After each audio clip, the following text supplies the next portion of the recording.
All right, so I want to go over the portions of the lecture that I didn't get to in class. We need to talk about simple interest, compound interest, and continuously compounded interest. Now, the formulas are here. You don't need to memorize them. I'll give them to you on an assessment.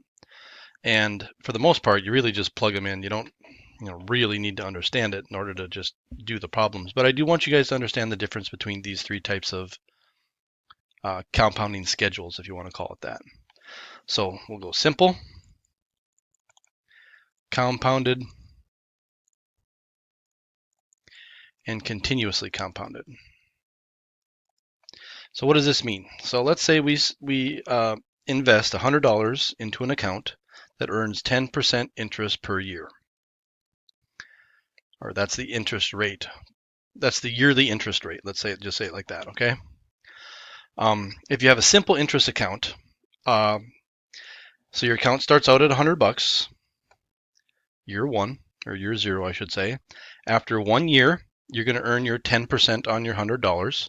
So July, August, September, December, you got $100 in your bank. January 1 rolls around and they put $10 into your bank. The interest that you earn for that first year. Year 2, you've got your $110 in the bank. However, it's a simple interest account. So you don't get interest off of your 110. You're only going to earn interest off of your initial $100 investment. So after 1 year, they're going to give you another $10, and now you got $120. Year 3, you still got $120 in the bank, but for some crazy reason, you're really only earning interest off of your initial investment. So basically, every single year, you're going to earn $10. That's what this formula does. Basically, it just gives you, for every year that you have it invested, it gives you that $10, like that $10. Compound interest works a little bit differently. We could compound it 1 time per year, or we could compound it 12 times per year, or 365 times per year. There's a bunch of different compounding schedules, but this is how it works. So initially, year 0, you got your $100 in the bank. You have that the whole year. Invested in January, November, December rolls around, you still only have $100. And then in January 1 rolls around, they say, okay, here's your $10. We give you 10% of your $100. Now, your account will stay at 110 for the whole year, but at the end of the next year, they're going to give you another 10%. However, they're going to give you 10% based off of that $110. So what they did was they put that $10 in your bank, and the second year you earn interest off of your interest. So 10% of $110 is going to be $11. So now you got $121, and whoa, you just earned an extra dollar because you're earning interest off of your interest. So in year 3, you're going to earn 10% of the 121. Okay, so you're compounding your interest every year. Or why wait every year? Why don't you just compound it every single month? So what this is going to be is you're going to have $100 in your bank, January 1st, 2nd, 3rd, January 20th, January 28th. And then on February 1st, they're going to give you, now not 10%, but they're going to give you 1/12 of your 10% added to your account. So after the first month, you're going to get interest. They're going to take the interest that you earn that month and they're going to put it in your bank. And then for month 2, not year 2, but month 2, you're going to earn interest off of your interest from the first month. So you're compounding your interest monthly. So every month you're going to get some money and you're going to earn interest off of that. Okay? So you're going to get more money if you do this. This is going to be the smallest amount of money. This is going to be a little bit more. This is going to be a little bit more. You could even compound it every single day. So they figure out how much interest you would earn for the day. They put that money in your bank, and on day 2, you earn interest off of your principal and your day 1 interest. Okay? You could even go down to the hour or to the second or to the millisecond, right? I don't know how to abbreviate millisecond, sorry. But basically, you could keep doing it quicker and quicker and quicker. Well, as the number of times you compound it goes to infinity, that's where we get to this compounded interest compounded continuously.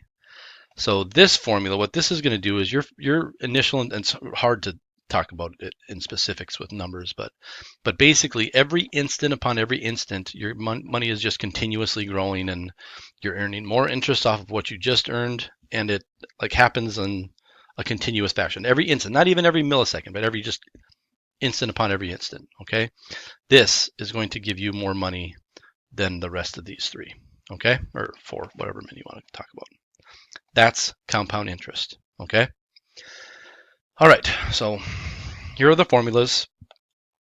And you could kind of see why this is. Basically, if you're compounding at 12 times per year, this is going to take your interest rate divided by 12, so that's your monthly interest rate. It's going to add that in there, and then you're going to take it to the power of n times t, because you don't just do it every year, you do it every year times 12 for your months. And then, might not be too surprising, but perhaps it is, that the natural number e comes into play here. That natural number e is kind of this, if you remember, we kind of talked about it, how it models this continually growing off of itself type of thing.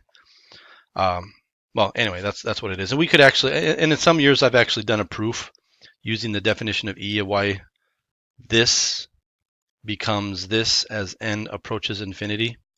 However, I will spare you the details. If you're interested, you come talk to me about it. I can show you. It's pretty cool. It's not that hard. It's pretty easy. So P is the principal. That's your initial investment. R is your interest rate per year. Now, if you're earning 8% per year, you do need to understand that in these compounded schedules, you're actually going to earn more than 8% because it's growing on itself. But that's kind of the yearly interest rate. N is the number of times you compound it per year for this example, and then T is the number of years. So here we go. Suppose you'd like to invest $1,000 into an account that earns 8% interest per year. If you invest in an account that earns simple interest, how much would you have after 5 years and 40 years? Okay, so let's look at our formula here. The amount we're going to have is 1,000 times 1 plus the interest rate, 0.08, times 5 for the first example, and then same formula times 40 for the second example. Okay, so here we go. Okay, $1,000, sorry. 1,000 times 1 plus 0.08 times 5. $1,400. Not bad, I guess. 5 years, your account grew by $400. Not great though. 40 years. So just change that 5 to a 40. This is going to be a lot more money. $4,200. Now you might say, wow, that's really nice. My investment quadrupled. Yeah, but it was 40 years. So that's a long time for it to only quadruple. Now suppose you invest in an account that earns interest compounded once per year. So this is just every year upon every year. So that would be this formula where n is equal to 1. So that's A equals 1,000, 1 plus 0.08 divided by 1, and then just to the 5th power. So notice when you compound your interest, now instead of this linear model, right, we have a exponential model. Exponential growth, it's going to grow faster. So let's just I'm just going to go up and grab this, delete that. You stupid thing, I knew it was going to gobble it up. 1 plus 0.08 to the 5th power, 1,469.33, 1,469.33. As you can see, we got more money. Now you might say that's only $69. Well, whatever. If you don't like it, invest in the other one, I guess, right? Let's see what happens if we raise it to the 40th power.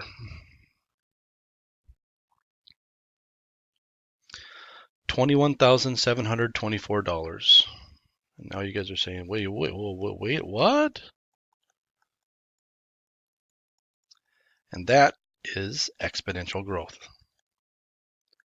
21,724. 21,724 and some change.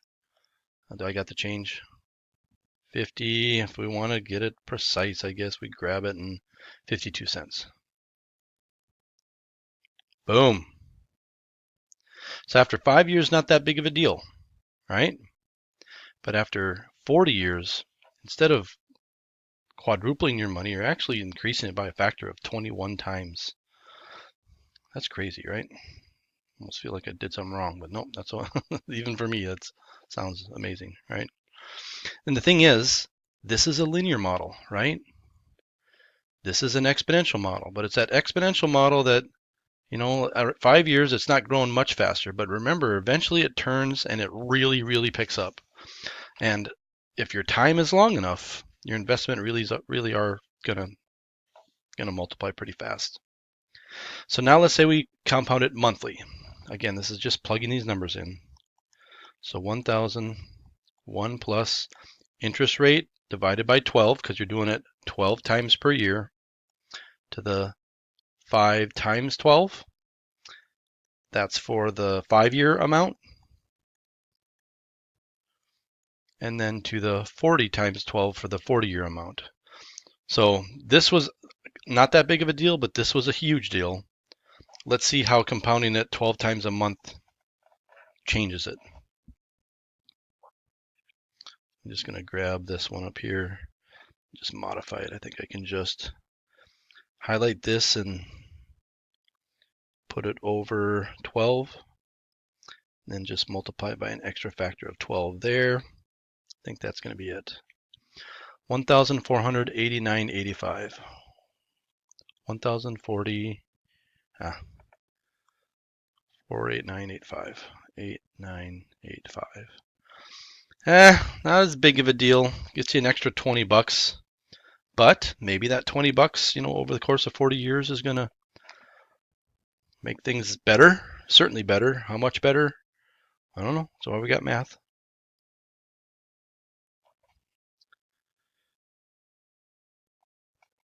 Oh, no, you don't raise that to the, no, that's wrong. I'm sorry. I should have changed the 5 to 40 and still left it as the n is 12. 24,273. 24,273.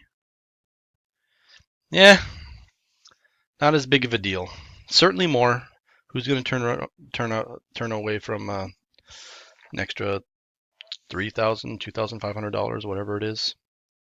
But certainly, we already get our exponential growth when we go to this model. The compounding schedule doesn't give us that much more. All right, so what if we compound it daily? Oh no, I'm running out of time. I hate cutting this in the middle of this video, but I'm gonna have to finish this one in the next video.